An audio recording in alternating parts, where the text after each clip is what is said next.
치과의사 박광범. 그는 1년에 150번이 넘는 비행길에 오릅니다.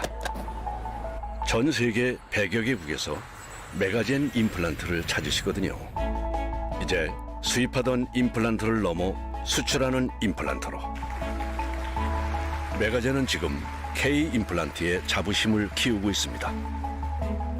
세계에서 인정받는 K 임플란트, 메가젠.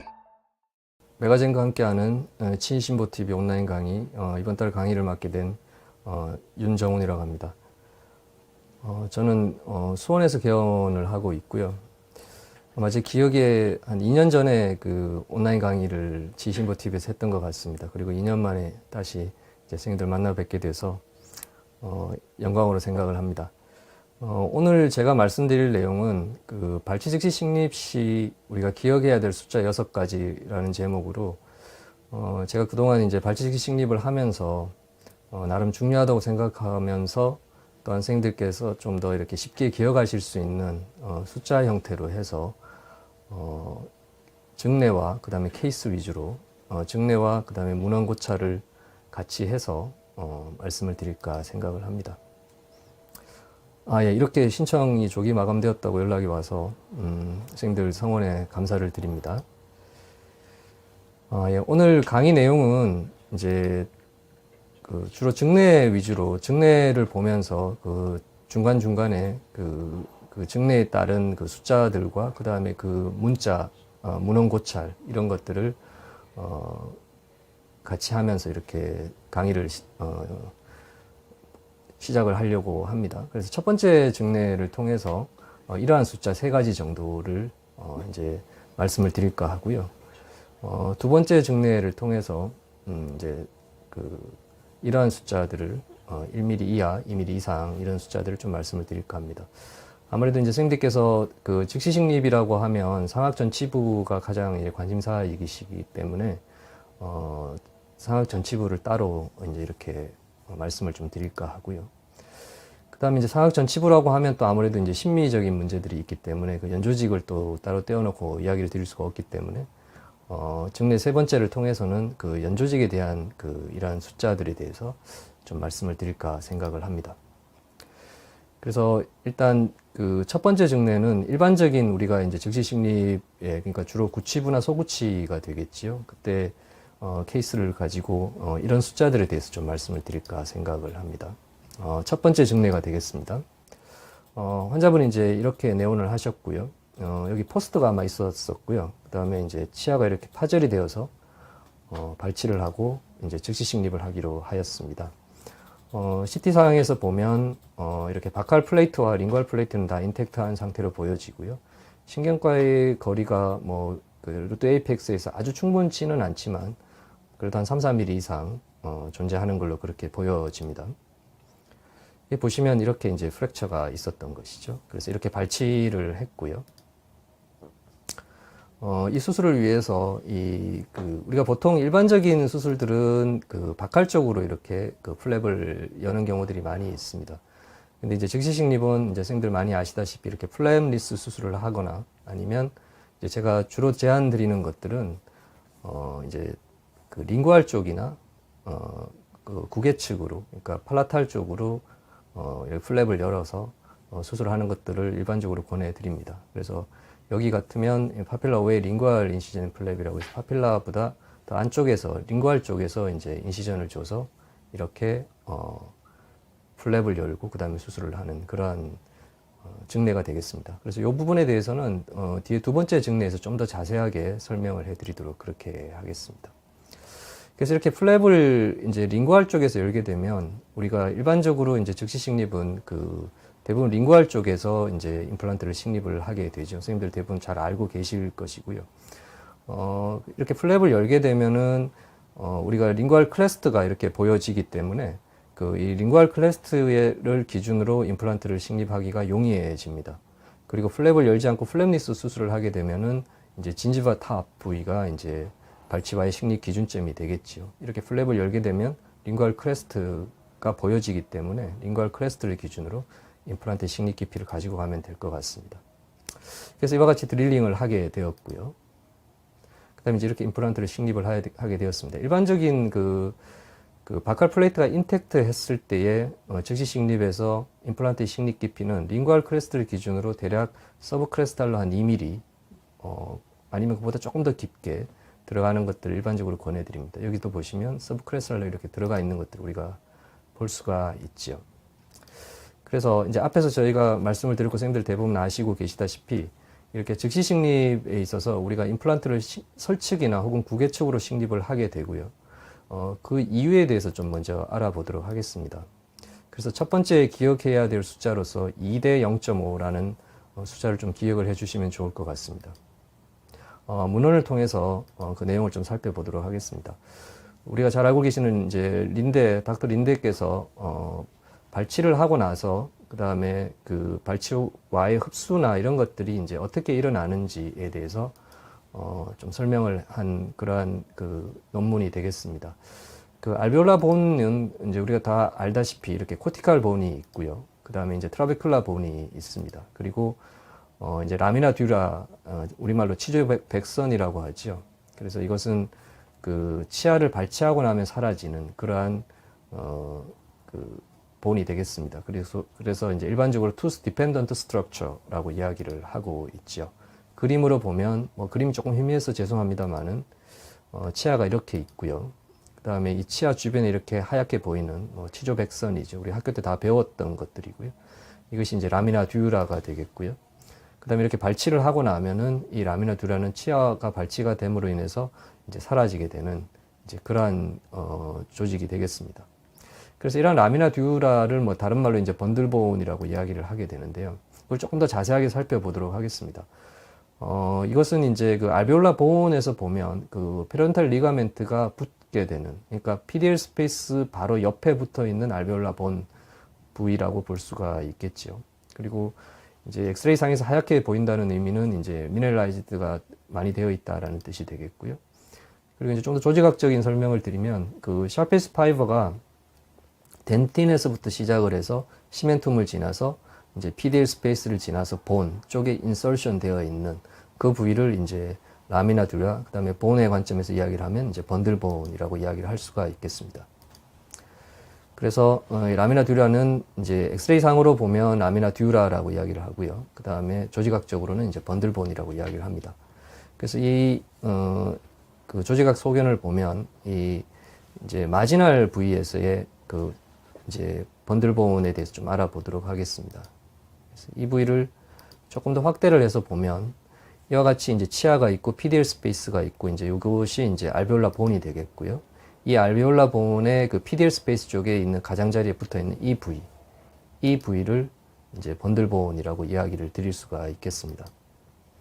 그래서 이 번들본을 조금 더 이렇게 확대를 해서 보면 이제 이런 이야기를 드릴 수가 있겠죠. 여기가 이제 덴틴이 되고요. 그다음에 여기가 이제 시멘툼이 되겠습니다. 그리고 여기가 이제 PDL 스페이스가 되겠습니다.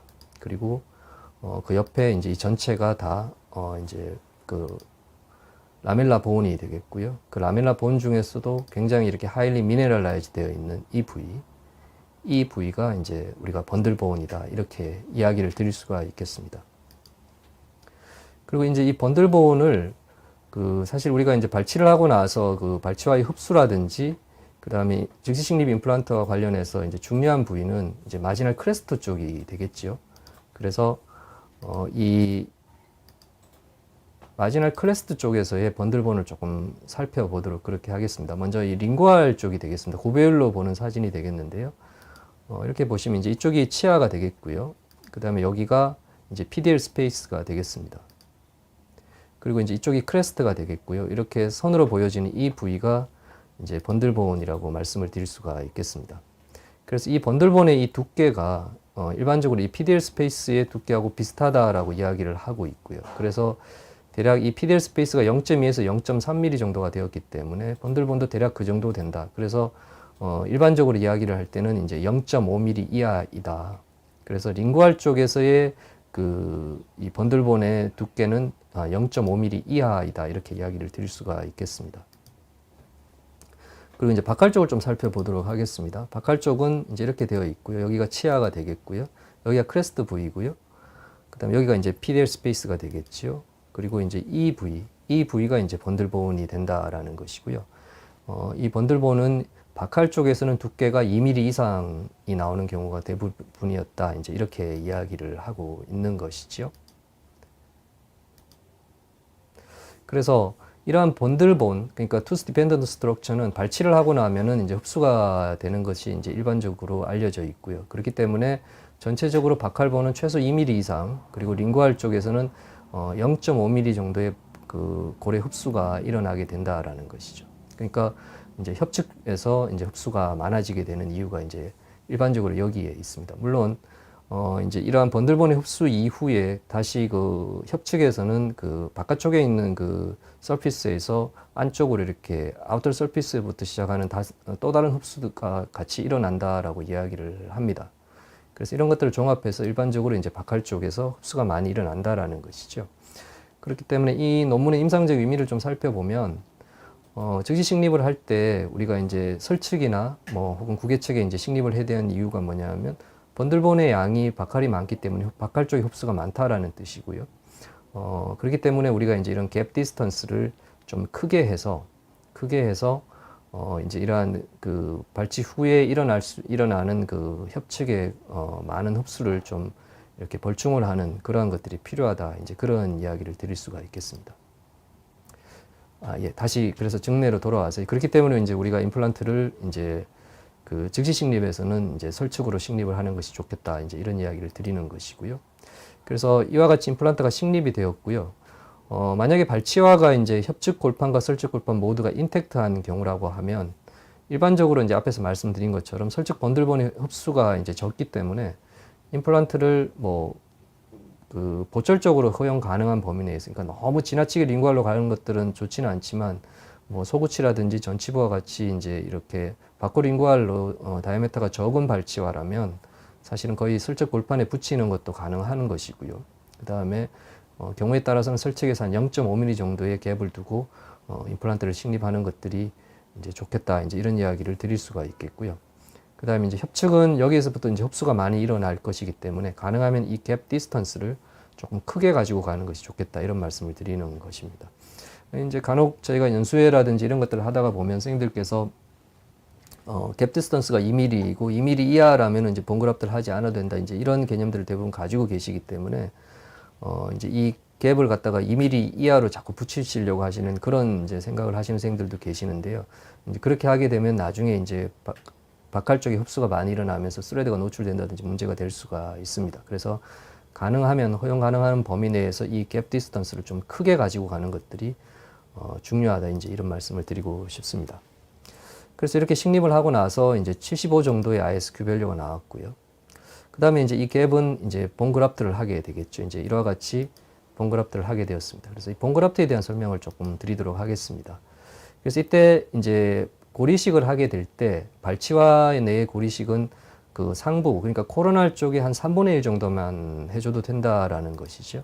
그래서 기억해야 될 숫자 두 번째로는 3분의 1이 되겠습니다. 그래서 발치화의 상부 3분의 1 정도만, 코로날 3분의 1 정도만 고리식을 해줘도 된다. 이제 그런 이야기들이 되겠습니다. 물론 이제 임플란트 식립 깊이가 조금 깊어진다면 조금 더 절반 정도까지도 이제 고리식을 할 필요가 있기는 하겠지만 어쨌든 이제 이렇게 기억을 하고 계시면 좋을 것 같고요. 그 근거는 여기에 있습니다. 두 번째 문헌을 좀 살펴보면 뭐 린데 그룹이죠. 아라우조가 2008년에 이제 발표한 논문이 되겠습니다. 뭐 개실험이긴 합니다만은 이와 같이 이제 치아가 있는 이 부위를 이제 이렇게 코로날, 미들, 에피칼 이렇게 3등분을 하였고요. 그다음에 치아가 발치된 부위, 개 소구치가 발치된 이 부위를 다시 3등분을 했습니다. 그래서 이 볼륨의 변화가 어떻게 되느냐, 이 부위를 이것을 이제 측정한 실험 논문이 되겠습니다. 그래서 뭐 결과를 좀 살펴보면 이와 같이 치아가 남아 있는 부위에서는 거의 볼륨의 변화가 크지 않지요. 뭐 플랩을 열었다 젖히면 박할 쪽에 약간의 그 코로날 3분의 1에서 박할에 약간의 흡수가 있는 정도, 뭐 거의 큰 변화가 없었다. 이제 그런 이야기가 되겠습니다. 근데 이제 발치가 된 사이트는 조금 사정이 달라지지요. 그래서 이런 이야기를 하고 있습니다. 그 에피칼 쪽은 볼륨, 그다음 미들 쪽도 마찬가지로 이렇게 볼륨들이 오히려 조금 늘어나거나 아니면 큰 변화가 없었다라는 것이고요. 그 발치와의 흡수는 대부분 이런 코로날 3분의 1쪽, 그러니까 이 상부 3분의 1에서 한 30% 정도의 흡수가 있었다. 이제 그런 이야기들을 하고 있습니다. 그렇기 때문에 이제 우리가 즉시 식립을 하게 될 때는 이제 그 임플란트의 그 탑 부위가 그 탑 부위의 위치가 굉장히 중요합니다. 조금 과하게 말씀을 드린다면 사실 이쪽에서는 임플란트가 어떤 방향으로 어떻게 심겨져도 크게 문제가 안 될 수도 있습니다. 그렇지만 이 코로날 3분의 1에서 임플란트가 어느 위치에 놓여지느냐는 나중에 임플란트 예후에 많은 영향을 줄 수가 있다는 것이죠. 그래서 임플란트는 코로날 탑에서 링구알 쪽에 위치되는 것이 굉장히 중요하고요.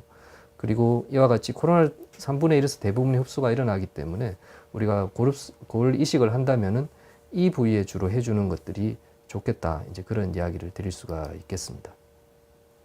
이게 계시름이긴 하지만 인체에서도 거의 비슷한 양상을 보일 것이다. 이렇게 이야기를 하고 있습니다. 그래서 이것은 이제 김대용 선생님이 쓰신 책에서 제가 발췌한 발췌한 그림이 되겠는데요. 이와 같이 이제 즉시 식립을 하고 나서요. 그 다음에 이제 이렇게 본그раф트를 하게 되죠. 보시다시피 이렇게 발치와의 코로날 3분의 1 내지 한 2분의 1 정도까지 고리식을 하게 되었고요. 그 다음에 이 상부에 올라와 있는 이런 고리식재들은 석션이나 이런 걸 통해서 제거를 하면 좋을 것 같습니다.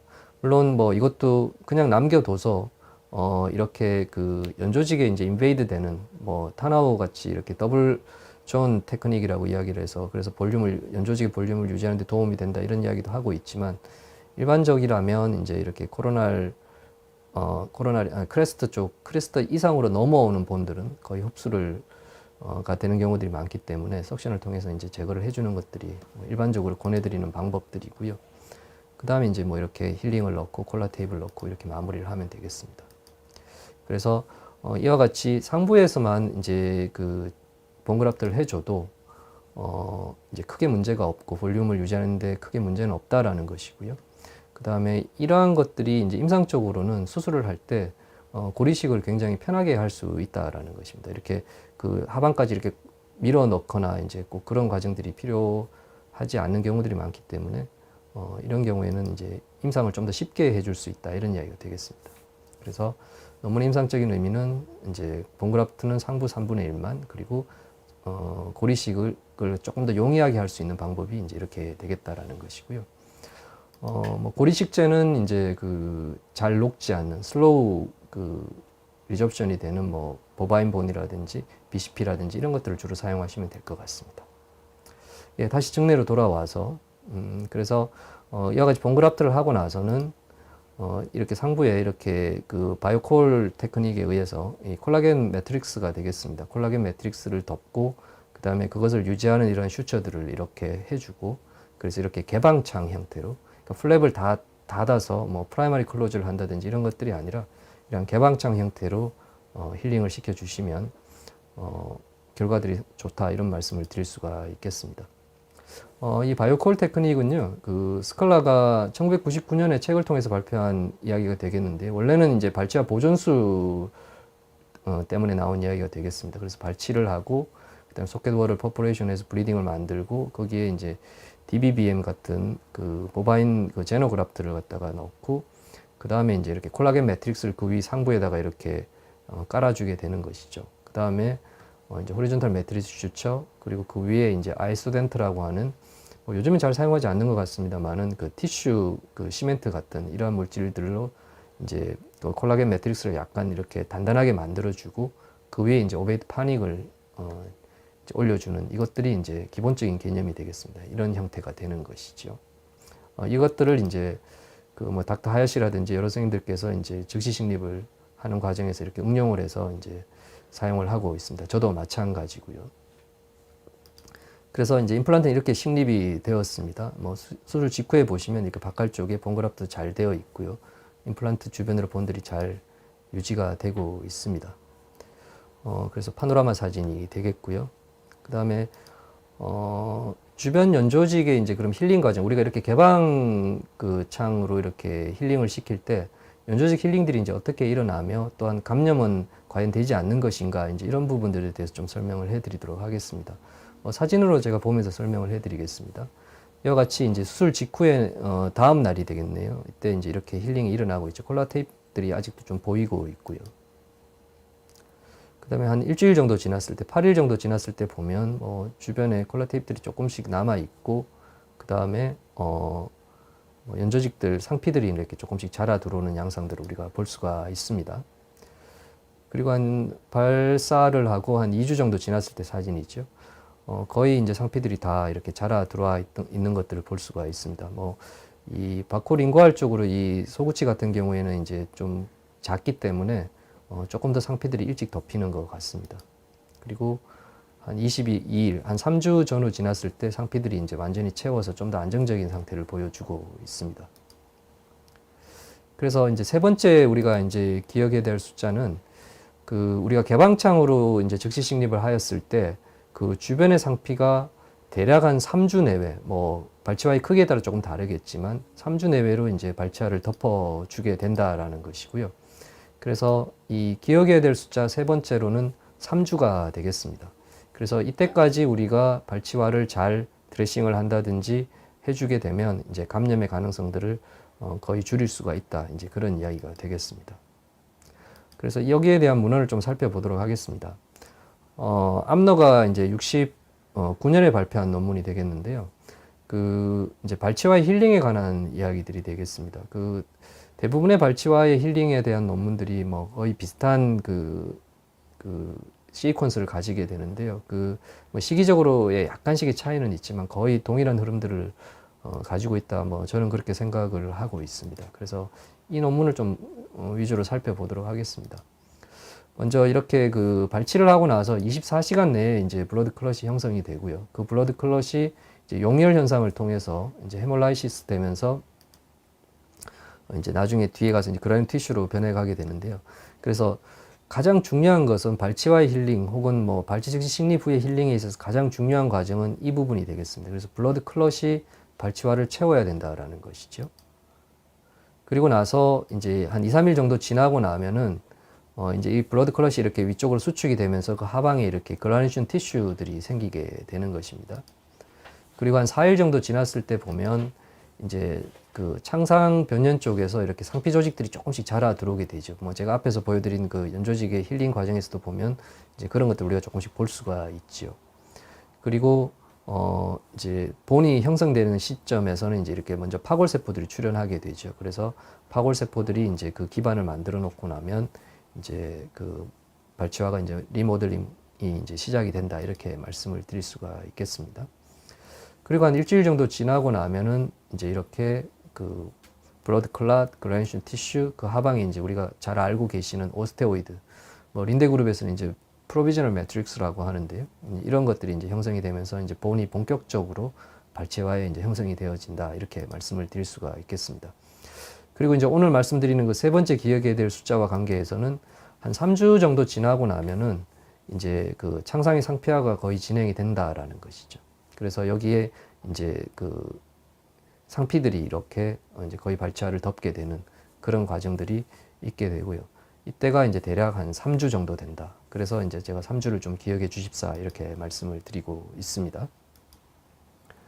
그리고 이제 2달 정도 지났을 때 보면 일단 이 상피가 3주경에서는 이제 되게 약했는데 이제 하방으로 이렇게 콜라겐들이 이제 머추레이션이 되면서 이렇게 단단해진 상피가 이제 2달 정도 지나면 만들어지게 되고요. 그리고 이제 발치와의 고령성도 모델링 과정도 이렇게 다 만들어지게 됩니다. 이때는 이제 우분본 형태로 이제 만들어지게 되죠. 물론 처음에 있었던 크레스트까지는 다 차 올라오는 것 같지는 않고요. 한 3분의 2 되는 지점 혹은 5분의 4 되는 지점 정도까지 이제 바카 플레이트가 인텍트 하다면 이제 차 올라오는다라고 생각이 됩니다. 그리고 이제 한 4개월 정도까지 이제 리모델링 과정을 거쳐서 이제 마추레이션이 된다. 이제 그렇게 말씀을 드릴 수가 있겠습니다. 그래서 이 과정을 요약을 하면 모델링 과정은 코아귤레이션, 그라니션 티슈, 프로비저널 매트릭스, 그다음에 우분본 여기까지가 이제 모델링 과정이 되겠고요. 그 우분본이 다시 라멜라본과 본메로로 바뀌는 과정.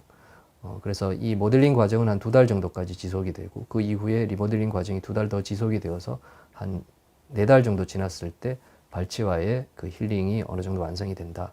이제 그렇게 말씀을 드릴 수가 있겠습니다. 그래서 이 숫자와 관련해서 선생님들께서 조금 기억을 하셨으면 하는 말씀을 조금 더 추가적으로 드리면 이제 위양이 82년에 발표한 논문을 보면 이제 앞에서 말씀드린 것처럼 이제 그 상피가 이제 완전히 발치화를 덮는 데는 보통 한 3에서 5주, 그러니까 대략 한 3주 정도를 기억을 하시면 될 것 같고요. 그다음에 이제 앞에서 말씀드린 것처럼 이제 본이 필링이 일어나는 것들은 대략 5에서 10주, 그러니까 앞에서 8주 정도 말씀을 드렸었고요. 그다음에 이것이 이제 머추레이션 되어서 완전한 본 필링이 되는 것들은 한 16주, 그러니까 한 4달 정도가 되는 것이죠. 그리고 이제 우리 많이들 알고 계시는 그 발치와 힐링 커패시티, 그러니까 오스테오제닉 액티비티는 발치를 하고 나서 한 4에서 6주경 사이에 이제 그 생성이 되어서 한 8주 정도까지 지속이 된다라고 이야기를 하고 있습니다. 그리고 이 상피화의 완전한 상피화, 그러니까 상피가 이제 어느 정도의 강도를 가지는 단단한 상피로 되는 것들은 이제 대략 한 8에서 10주 정도의 과정들이 거치라는 것이죠. 그러니까 처음에 한 3에서 5주 정도는 상피가 덮이는 과정들이고요. 그 하방에서 이제 콜라겐들이 이제 뭐 머추레이션 되고 오르가니제이션 되는 그 과정들을 거쳐서 좀 단단한 상피가 되어서 이제 임상적으로 의미가 있는 상피가 되는 데는 한 8에서 10주, 그러니까 한 8주 정도를 다시 기억을 하고 계시면 좋을 것 같습니다. 그래서 이제 뭐 여러 가지 질문들 중에서 이제 사실은 이제 딜레이드 타입인 그 수술을 갖다 언제쯤 하는 것이 좋겠냐, 이제 이런 질문들을 많이들 하시는데요. 물론 이제 케이스마다 약간의 이제 그 차이는 있겠지만, 이제 저는 일반적인 기준을 가지고 있는 것들은 딜레이드 타입 수술은 한 2달 정도를 일반적으로 기다렸다가 수술을 하는 것들을 원칙으로 하고 있습니다.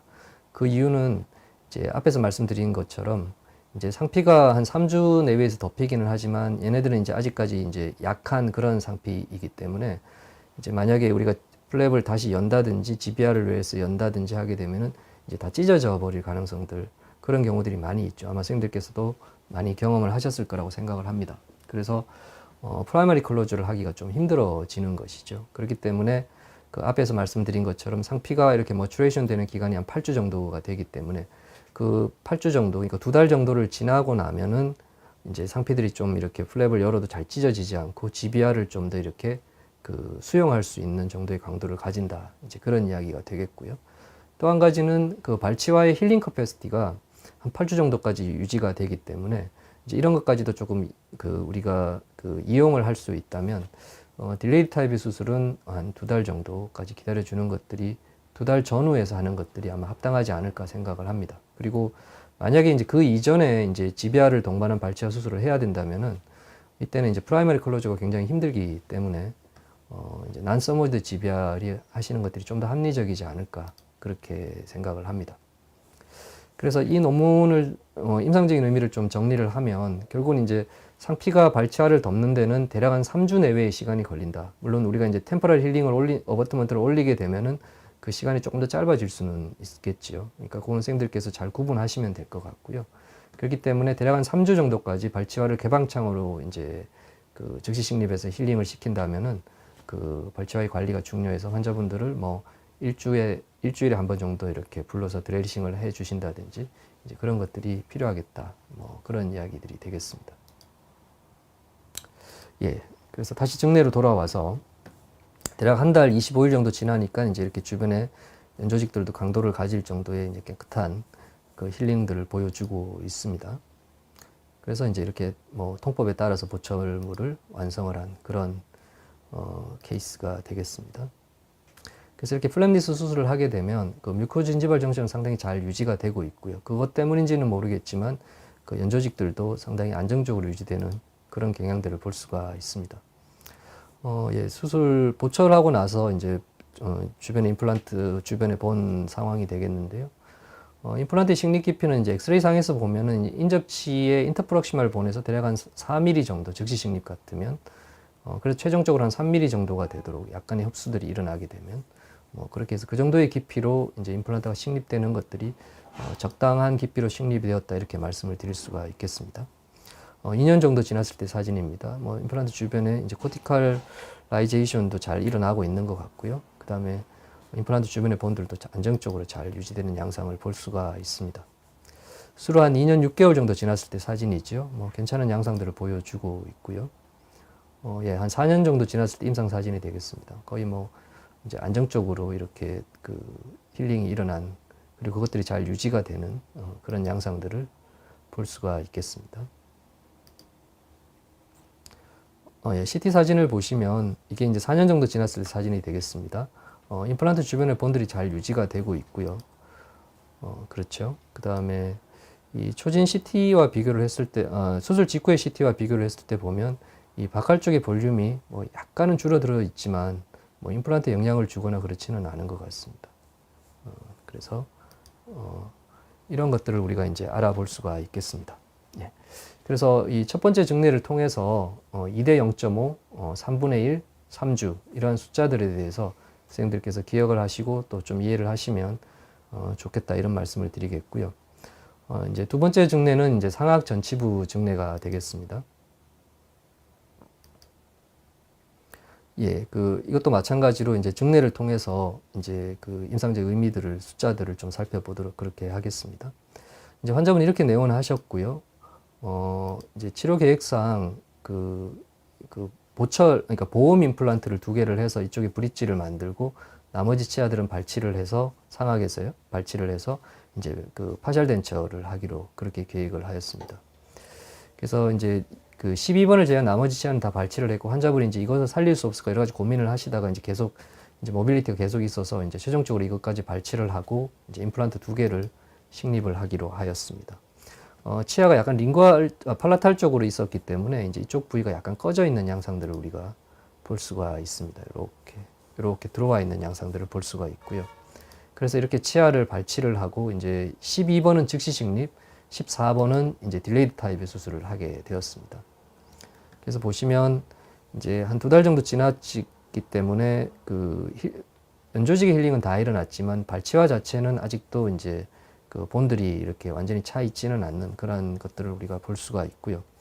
그다음에 12번 즉시 식립 같은 경우에는 이렇게 바칼 플레이트는 비교적 이렇게 얇지만 이제 괜찮은 그 상태인 것 같고요. 그다음에 사실 여기서도 중요한 부분들이 이제 이 치조골의 경사와 그다음에 치아의 경사, 치축의 경사가 이제 어떠냐 하는 것이 되겠습니다. 보통은 이제 이렇게 같이 평행한 경우보다는 이제 그 치아가 더 이렇게 수직으로 세워져 있는 경우들이 많이 있죠. 수직까지는 아니더라도 45도라든지 이렇게 기울어져 있는 경우가 많습니다. 그래서 그거에 따라서 이제 즉시 식립의 수술법이 조금씩 달라질 수가 있는데요. 어쨌든 오늘은 시간 관계상 이제 그 말씀을 드릴 시간은 없을 것 같고요. 일단 치조골의 경사와 치축의 경사가 일단 같은 케이스가 되기 때문에 이 경우는 이제 그 치조골의 경사에 맞춰서 수평적으로 팔라탈에 식립을 하면 큰 무리는 없을 거라고 생각을 합니다. 그래서 이제 이쪽에 플랩을 열고요. 그 다음에 링구알 12번 쪽에 있는 이 인터프록시멀 파필라를 보존하기 위해서 신미성을 위해서 이와 같이 앞에서 제가 잠깐 첫 번째 증례에서 잠깐 말씀드린 것처럼 이 파필라 오웨이 팔라탈 인시전 앤 플랩, 그러니까 파필라를 이제 보존하면서 구개측으로 이렇게 플랩을 연 이제 그러한 형태의 플랩을 그리고 인시전을 주게 되었습니다. 그리고 이제 여기서 우리가 한 가지 알아봐야 될 부분들이 전치부에 있어서는 이제 신미성이 중요하게 되고요. 그 다음에 그 전치부의 신미성에 가장 영향을 많이 미치는 요소 중에 하나가 이 순척골의 두께라는 것이죠. 특히 즉시 식립에서는 더군다나 중요하지요. 그래서 이러한 상악 전치부의 순축골의 두께가 얼마냐, 대략 한 1mm 이하이다. 이제 이런 이야기를 드리고 싶습니다. 그래서 이제 네 번째로 기억해야 될 숫자는 1mm가 되겠습니다. 1mm 중요한 것은 이하라는 것이죠. 이하를 기억을 하고 계시면 될 것 같습니다. 마찬가지로 이제 문헌을 통해서 좀 살펴보도록 그렇게 하겠습니다. 이 논문은 이제 제가 기억하기로 부산대학 쪽에서 나온 것으로 알고 있고요. 한국인에 있어서 상악 전치에서 진지바 바이오 타입과 그 다음에 페이셜본의 두께와의 관계들을 연구한 논문이고요. 상당히 잘 디자인되고 좋은 논문이라고 생각을 합니다. 그래서 이 논문에서의 내용을 좀 살펴보면 이 CJ에서 4mm, 6mm, 8mm 되는 지점에서의 바칼 플레이트의 두께를 라비알 플레이트의 두께를 측정한 논문이 되겠습니다. CBCT를 이용을 해서 측정한 그러한 논문이 되겠습니다. 그래서 결과를 좀 살펴보면 일단 먼저 페이셜본의 thickness 두께는 일단 견치에 있어서는 모수가 한 113개 정도 되었지요. 그러니까 나름 의미가 있다고 볼 수가 있고요. 대략 뭐 0.5에서 0.3 정도 사이에서 바칼본의 두께가 있었다라는 거죠. 페이셜본의 두께가 있었다라는 것이고요. 그 다음에 측절지 같은 경우에도 모수가 112개 정도 되었는데 대략 0.5에서 0.1까지 그렇게 있었고요. 그 다음에 이제 중절지 같은 경우에도 모수가 110 정도 되었는데 대략 한 0.6 내외 정도 되었다라는 것이죠. 그러니까 이 라비얼본의 두께가 대략 1mm가 안 됐다라는 것입니다. 모두 통계적으로 의미도 있었다라고 이야기를 드릴 수가 있겠습니다. 그 다음에는 이제 그 진지바의 바이오 타입을 좀 살펴보자라는 것이죠. 그래서 그것들을 보면 이제 남성의 82%에서 띡 바이오 타입이었고요. 여성의 75%에서 띡 바이오 타입이었다라는 것이죠. 그러니까 이 두 개를 갖다가 조합을 해서 이제 이런 이야기를 드릴 수가 있습니다. 한국 사람이 있어서 치연이 이제 띡 바이오 타입이긴 하지만 그럼에도 불구하고 대부분의 순축 골반의 두께는 1mm 이하이다. 이제 그렇게 말씀을 드릴 수가 있겠습니다. 그래서 또다시 보면 이런 띡 바이오 타입 같은 경우에 이제 그 라비알 플레이트의 두께를 보면 뭐 통계적 유의성이 있는 부분도 있고 없는 부분도 있지만 대략적으로 뭐 1mm가 안 되는 그런 양상들을 띡 바이오 타입임에도 그랬다라는 것이죠. 뭐 신 바이오 타입 같으면 더 얇다고 볼 수가 있겠죠. 그리고 이제 이때 그 띡 바이오 타입, 틴 바이오 타입은 어떻게 정했냐 하면은 그 우리 페리온탈 프로브를 이용을 해서 그 치연 열구에 이제 집어 넣어 가지고 이것들이 이제 비쳐 보이는지 비쳐 보이지 않는지 이것들을 통해서 이제 띡 바이오 타입이냐 틴 바이오 타입이냐를 결정을 했다라는 것이죠. 그래서 이 논문의 고차를 좀 살펴보면 그 상악 전치의 순축골은 한국인에 있어서는 대부분은 얇다라는 것이죠. 그래서 이 심미적인 전치부 임플란트를 위해서는 이 순축골 그 소실에 이제 대비해야 되고 그것들을 위한 적극적인 수술이 필요하다 이런 이야기를 하고 있고요. 다음으로는 이 치주 탐침자 페리온탈 프로브가 이제 골 두께를 측정하는 데는 이제 좋은 지표로 보기는 어렵다라는 것이죠. 왜냐하면 띡 바이오 타입임에도 얇은 골들이 대부분이었으니까요. 그렇기 때문에 수술 전에는 이제 CBCT를 이용을 해서 이제 치료 계획을 세우는 것들이 중요하겠다 이제 그런 이야기들을 하고 있습니다. 그래서 이 논문의 결론을 좀 살펴보면 한국 사람에 있어서 상악 전치 순축골은 대부분 1mm 이하로 매우 얇다라는 것이죠. 그래서 앞에서 제가 번들본 말씀도 드렸지만 뭐 평균적으로 이상적으로 요구되고 있는 두께 2mm를 만족하는 경우는 이제 매우 드물다 이렇게 이야기를 하고 있습니다. 그렇기 때문에 이러한 그 심미적인 그리고 성공적인 임플란트 치료를 상악 전치부에서 하기 위해서는 결국은 이제 부가적인 연조지 이식술이라든지 골 증대술 이런 것들이 필요하다. 이제 그렇게 결론을 내고 있습니다. 그래서 이 논문의 임상적인 의미는 뭐 앞에서 말씀드린 것처럼 이제 순축골의 두께가 상악 전치부에서 한국인에 있어서는 대부분 1mm 이하로 얇다라는 것이고요. 그렇기 때문에 즉시 식립을 할 때는 연조지 이식술이라든지 골 이식술을 적극적으로 이제 그 고려를 해라 이런 이야기가 되겠습니다. 이 이야기는 그 김정혜 교수님께서 그 강의 내용에도 같은 비슷한 이야기들이 나오고 있죠. 결국은 상악 전치에 있어서 발치 후 볼륨의 로스를 보상할 수 있는 연조직 매니지먼트가 필요하고 이러한 연조직 매니지먼트가 그런 면에서는 유의성 있게 도움이 된다. 뭐 같은 맥락의 말씀을 하고 계신다라는 것이죠. 그러면 이제 이런 그 과정들을 거쳐야 된다면 과연 그러면 우리가 상악 전치부의 적시 식립은 이제 과연 어떻게 해야 될 것이냐 이제 이런 문제에 대해 좀 살펴보도록 하겠습니다. 그래서 오늘 말씀드리고 싶은 내용은 이제 파필라 오웨이 팔라탈 플랩을 이용한 용이한 수술법에 대한 이야기를 좀 드릴까 합니다. 그래서 이제 우리가 상악 전치부는 이제 심미성이 중요하고요. 그렇게 하기 위해서는 일단 기본적으로 이제 치관 유두의 보존이 중요하다고 볼 수가 있고요. 그 다음에 이제 앞에서 말씀드린 것처럼 이제 연조직 이식술이 이제 많은 경우에는 필요할 것이다. 이렇게 우리가 알 수가 있습니다. 그러면 이 치관 유두의 보존의 관점에서 보면 결국은 이제 플랩리스 수술이 좋겠다라는 것이죠. 그런데 이러한 플랩리스 수술을 하려고 하면 이제 일단 기본적으로 시야의 문제가 생길 수가 있고요. 그것 때문에 이제 식립 깊이를 조절한다든지 위치를 잡는 것들이 좀 어려울 때가 있다라는 것이죠. 그리고 이제 앞에서 말씀드린 그 연조직 이식술의 관점에서 보면은 이제 결국은 또 하나의 수술 부위를 추가적으로 만들어줘야 된다라는 그러한 부담이 있다라는 것입니다.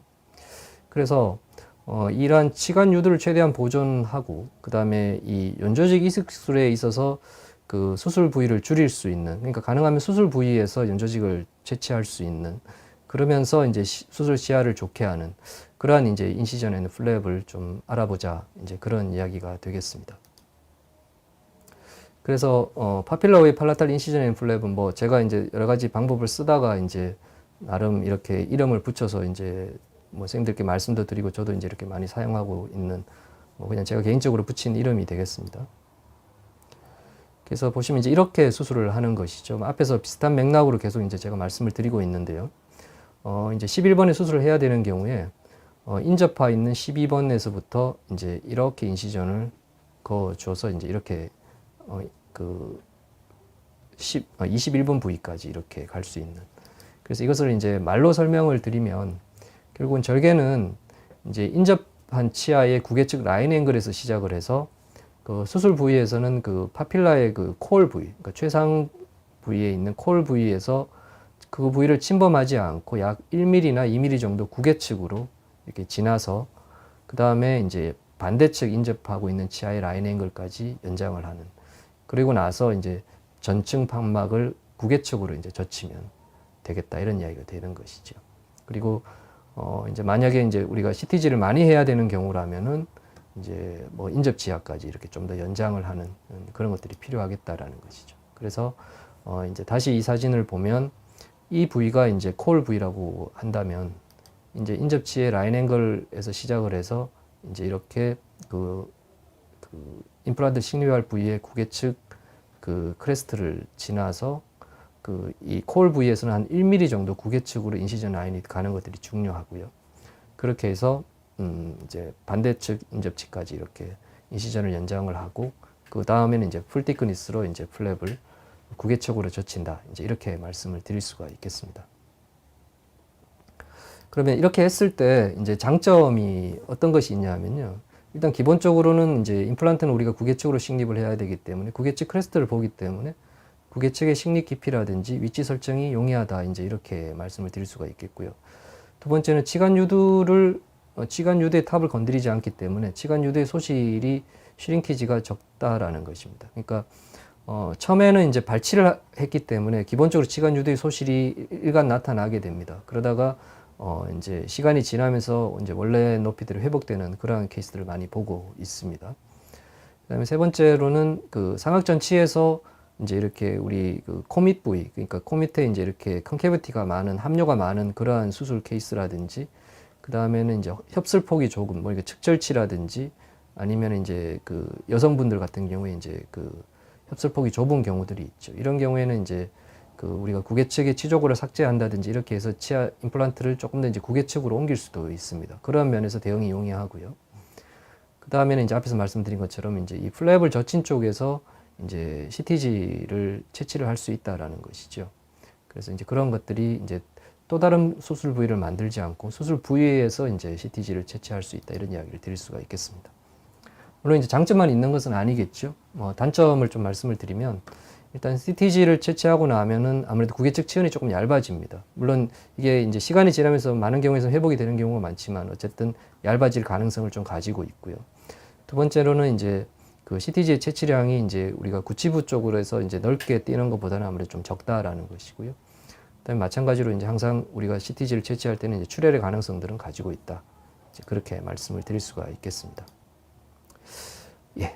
그래서 다시 정례로 돌아와서 그래서 이렇게 이제 파필러웨이 팔라탈 인시전에 플랩을 하고 그다음에 구개측으로 플랩을 젖히고 난 다음에 이쪽에 이제 그 CTG를 위해서 이렇게 구개측에서 이제 CT를 떼어내고 있는 과정들이 되겠습니다. 부위가 조금 넓었기 때문에 좀 많은 양의 CTG를 채취를 할 수가 있었습니다. 그렇죠. 이렇게 되어 있고요. 이제 그 다음에 이제 이렇게 임플란트를 식립을 하게 되었습니다. 그래서 이제 두 번째로 말씀드려야 될 부분들은 이제 상악 전체의 순축 골판과 임플란트 사이의 거리는 최소 2mm 이상이어야 한다. 이제 그 이야기를 드리고 있습니다. 앞에 첫 번째 정리에서도 비슷한 말씀을 드렸었는데요. 그래서 기억해야 될 숫자 5번째로는 이제 2mm 이상이 되겠습니다. 역시 문헌을 통해서 좀 살펴보도록 하겠습니다.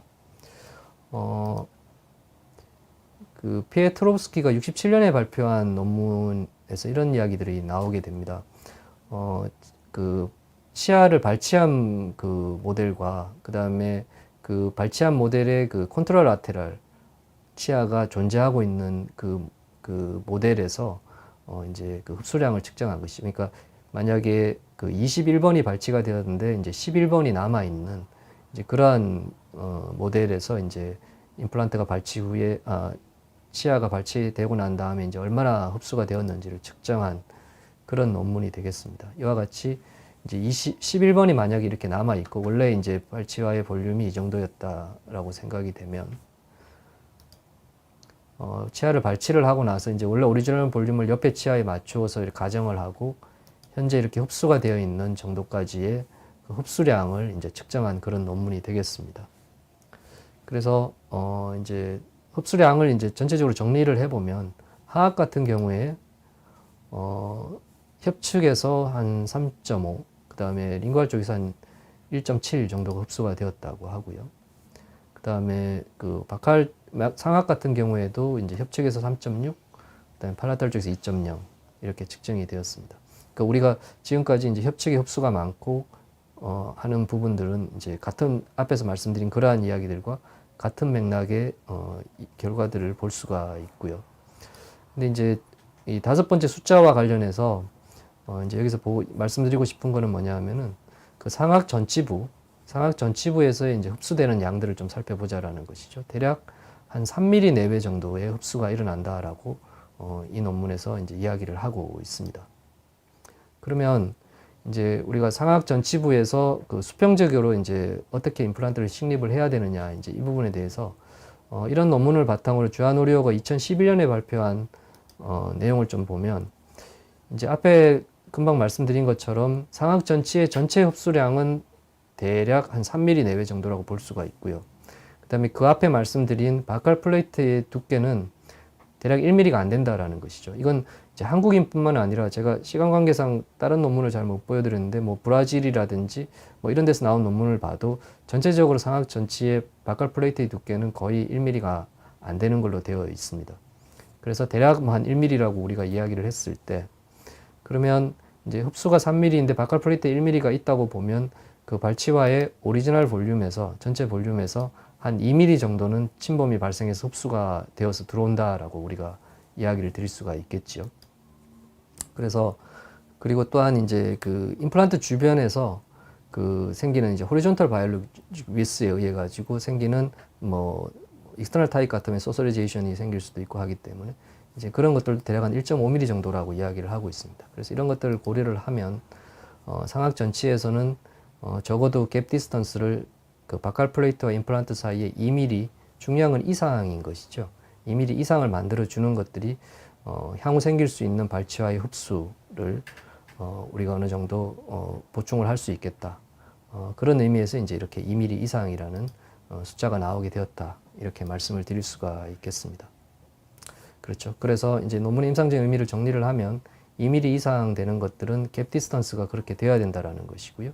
그 다음에 이제 앞에 논문에서 말씀드린 것처럼 상악 전치에서는 가능하면 연조직 이식술이나 고리식술을 반드시 시행하는 것들이 좋겠다. 이제 그런 말씀을 드릴 수가 있겠습니다. 예, 다시 정례로 돌아와서 이게 왔다 갔다 하시니까 헷갈리시죠? 좀 양해를 부탁을 드리겠고요. 그래서 정례를 돌아와서 이제 이렇게 CTG를 시행을 하고 봉그раф트도 하고 이제 수술은 이렇게 마무리가 되었습니다. 그래서 엑스레이 상에서 이제 임플란트는 이렇게 식립이 되었고요. 그렇죠. 파노라마 사진이 되겠고요. 뭐 CT 상에서 보면 바칼 쪽에 본들이 잘 충분히 남아 있고요. 그렇죠. 14번도 마찬가지가 되겠습니다. 그래서 이제 힐링되는 과정들을 보면 수루 9일째 이제 이런 정도로 힐링이 일어났고요. 그다음에 이제 한 달 정도 지났을 때 이제 깨끗한 힐링이 되면서 이제 이 그 12번 바칼 쪽에 이런 볼륨이 많이 이제 생겨 있는 것들을 볼 수가 있습니다. 그래서 최종 보철은 이제 이렇게 12번과 14번 여기는 파닉 이제 이런 형태로 마무리를 한 그런 증례가 되겠습니다. 뭐 보시면 이렇게 볼륨이 잘 유지가 두꺼워져 있고요. 뭐 이제 CTG 양이 좀 적었기 때문에 여기까지 이제 연장을 못한 것들이 조금 아쉽기는 합니다만은 이제 이렇게 해서 최종적으로 임플란트는 마무리가 된 그런 케이스가 되겠습니다. 예, 그래서 이상으로 이제 두 번째 증례를 통해서 상악 전치부에 필요한 1mm 이하 그리고 2mm 이상이라는 숫자에 대해서 좀 알아봤고요. 이제 세 번째 증례를 통해서 이제 앞에서 계속 제가 말씀드린 그 상악 전치의 연조직에 대한 이야기들을 좀 드리도록 하겠습니다. 그래서 이 세 번째 증례는 1대 1.5라는 숫자에 대해서 좀 말씀을 드릴까 합니다. 예, 환자분이 이제 이렇게 내원을 하셨고요. 이제 브릿지가 뭐 캐리어스가 생기면서 이렇게 프랙처가 되어서 발치를 하고 이제 즉시 식립을 하게 되었습니다. 꽤 오랜 동안 이 브릿지를 쓰셨기 때문에 이쪽이 이제 다 이렇게 흡수가 일어나는 것들을 우리가 볼 수가 있습니다. 보시다시피 이렇게 캐리어스에서 프랙처가 일어나서 발치를 하게 되었고요. 술전 CT를 보시면 12번, 그 다음에 21번이 되겠습니다. 바칼 플레이트는 비교적 괜찮은 양상들을 보여주고 있습니다. 그래서 이렇게 발치를 하고 플랩을 열고, 그 다음에 이제 CTG를 이제 이때는 오래전에 수술을 했었기 때문에 이렇게 이제 구개측에서, 구치부에서 구개측에서 이제 이렇게 CT를 채취를 하게 되었습니다.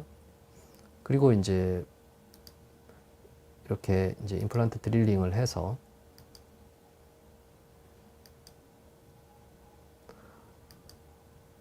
임플란트를 이렇게 식립을 하였고요. 앞에서 말씀드린 것처럼 이 그 갭 디스턴스를 충분히 2mm 이상 유지하려고 애를 썼습니다.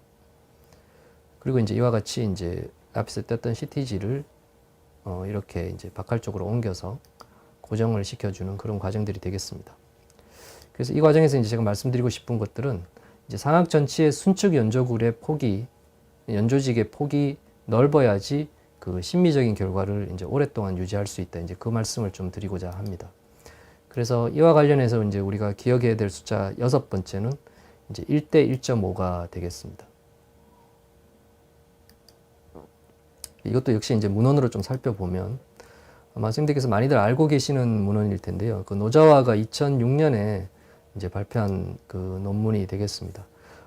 내용은 이런 것입니다. 14명의 환자에 있어서 그 상악 전치부의 그 연조직의 그 기능을 잘 하고 있는 그러한 그 연조직을 이제 좀 살펴봤다라는 것이죠. 그래서 그 조건이 뭐였냐면은 그 높이가 1.5mm 이상, 그리고 이제 케라티나이즈 되어져 있으며, 그 다음에 1년 이상 기능을 하고 있는 그러한 이제 그 뮤코자를 이제 그 관찰을 한 그런 논문이 되겠습니다. 평균적으로 그 연조직이 유지가 되었던 기간은 한 3년 5개월 정도 되었고요. 그래서 이제 이런 케이스에서 이제 상부 보철물들을 제거를 하고, 그 다음에 이제 그 실리콘으로 임프레션을 떠서 그 이제 바칼 쪽에 있는 연조직의 그 높이와 폭을 계산한 그러한 논문이 되겠습니다. 그래서 높이가 한 2.17 정도가 되었고요. 그다음에 그 폭이 한 3.44 정도가 되었다라는 것이죠. 그래서 이것을 이제 비율로 나누게 되면 그 높이와 폭의 비율이 1대 1.58, 그러니까 대략 한 1대 1.5였다라는 것입니다. 그래서 이것의 임상적인 의미를 좀 살펴보면 일반적으로 이제 노자와 옵저베이션이라고 이야기를 하고 있는데요. 이제 여기가 이제 임플란트가 이렇게 있고요. 그다음에 이것이 연조직이라고 보면 이 연조직의 높이가 우리가 이제 눈으로 보이는 부위이기 때문에 이제 환자분들이나 또 의사 입장에서는 이제 심미에서 중요한 높이가 있습니다. 그런데 이 높이를 유지하기 위해서는 이 높이가 1이라고 하면 그 하방에 있는 연조직의 두께가 1.5 정도가 되어줘야지 이제 이 높이가 잘 유지가 된다. 이제 그런 의미가 되겠지요. 그와 반대로 이제 그 자연치의 이야기를 좀 보면 그 웬스트롬이 96년에 발표한 논문을 좀 살펴보면 자연치에서는 이 높이가 잘 유지가 되려면 임플란트와 그 거의 뭐 반대라고 이야기를 해야 될까요? 하여튼 그 높이가 1.5 정도가 유지가 되면 그 폭이 한 1 정도만 있어도 된다라는 것이죠. 그 이야기는 이와 같이 그러니까 이 높이의 기준은 이제 알베올로 크레스트에서 이야기가 되겠습니다. 그래서 이런 경우에는 이제 임플란트 주변으로 페리온탈 리가멘트, 자연치 주변에는 이제 페리온탈 리가멘트들도 있고 하기 때문에 이제 그 폭이 좁더라도 연조직의 높이가 충분히 잘 유지가 될 수 있죠. 그 외에는 이제 이러한 파이버들도 진지파 파이버들도 이제 이렇게 주변에 치아 주변에서 이제 잘 커넥션 되어 있고 이런 것들이 영향을 준다라고 보여집니다. 근데 이제 우리가 다 알다시피 임플란트 주변에는 이제 이러한 것들을 기대할 수가 없다라는 것이죠. 그래서 이 높이가 1 정도를 유지하려고 해도 연조직의 폭이 굉장히 두꺼워야지, 그러니까 그 베이스가 넓어야지만 이제 잘 유지가 될 수 있다. 이제 그런 이야기들을 드릴 수가 있겠습니다. 그렇게 따지면 이제 우리가 이상적으로 이 연조직의 높이가 한 3mm 정도가 된다면 그 폭은 대략 한 1.5 정도, 그 3mm가 된다면 한 4.5 정도의 폭은 유지가 되어야 되겠다. 이제 그런 이야기를 드릴 수가 있겠습니다. 그래서 다시 이제 증례로 돌아와서 이와 같이 이제 수술은 마무리를 하게 되었고요. 그다음에 이제 임플란트 식립은 이제 전치부 쪽에서 이렇게 식립이 되었고요. 그래서 이제 연조직의 폭이 이렇게 넓어져 있는 상태가 되겠습니다. 그렇죠. 그다음에 이제 힐링되는 과정들을 좀 살펴보면 수로 18일 정도가 되었고요. 그다음에 한 3개월 지나서 이렇게 1차 임시 치아를 장착을 하게 되었고요. 그다음에 2차 임시 치아를 그 파이널 어버트 위에 이렇게 만들어 주게 되었습니다. 그래서 좀 더 연조직의 모양을 잡기 위해서 이제 오베이드 파닉 형태로 이제 2차 임시 치아를 했고요. 최종 보철은 이제 이런 형태로 되게 되었습니다. 그러니까 이쪽 박할 쪽 연조직의 두께가 좀 두꺼워져 있는 양상들을 볼 수가 있고요. 그래서 이렇게 최종적으로 보철이 마무리가 되었습니다. 물론 이 12번과 22번의 그 이 서비컬 쪽의 모양이 좀 차이가 있었지만 제가 이렇게까지 만들어 줄 자신이 없어서 이제 이런 정도로 해서 마무리를 하게 되었습니다. 임플란트 주변의 본들은 잘 유지가 되고 있고요. 보시면 이게 이제 1년 9개월 정도 지났을 때 임상 사진이 되겠습니다. 주변의 연조직들은 잘 유지가 되는 그런 양상들을 볼 수가 있습니다. 연조직의 두께도 그대로 잘 유지가 되고 있습니다. 그리고 이제 6년 정도 지났을 때 사진이 되겠습니다. 보시면 이렇게 연조직의 두께는 잘 유지가 되고 있고요. 초진에 비해서 이제 두꺼워진 양상들이 6년 정도 지났지만 잘 유지가 되는.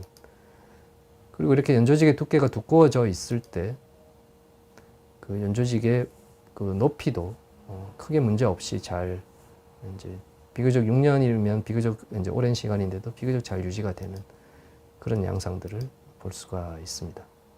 엑스레이 상에서도 임플란트 주변의 본들도 잘 유지가 되는 그런 양상들을 볼 수가 있습니다.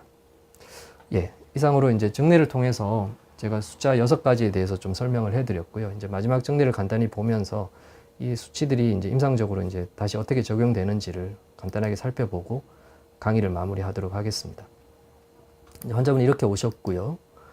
마찬가지로 이렇게 트라우마에 의해서 이렇게 다 치아가 프랙처가 일어나서 발치를 하게 되었습니다. 그래서 보시면 이제 이렇게 굉장히 연조직이 두꺼워 보이죠. 이거 아주 띡바이오 타입으로 보여집니다. 그래서 마찬가지로 파필라의 팔라탈 인시전 앤 플랩을 열어서 파필라를 보존해 주고요.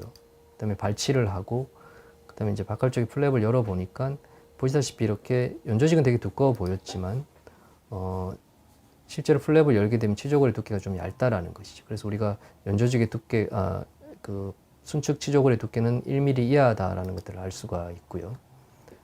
그 다음에 이제 이렇게 임플란트를 식립을 하고요. 그 다음에 그 갭 디스턴스는 2mm 이상을 줘야 되겠다. 그렇게 이야기를 하고 있습니다. 이쪽도 마찬가지죠. 13번도 마찬가지가 되겠습니다.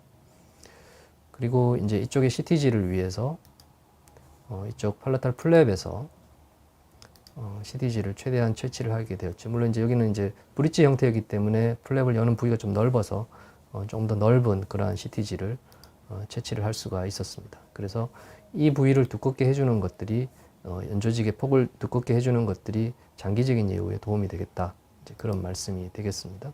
그래서 이렇게 최종적으로 수술을 마무리하였고요. 임플란트는 이렇게 식립이 되었습니다. 그리고 이제 힐링되는 과정들이 되겠습니다. 한 수로 13일 정도 되었을 때 이런 정도로 힐링이 일어났고요. 그리고 이제 최종 보철은 이런 형태로 마무리가 된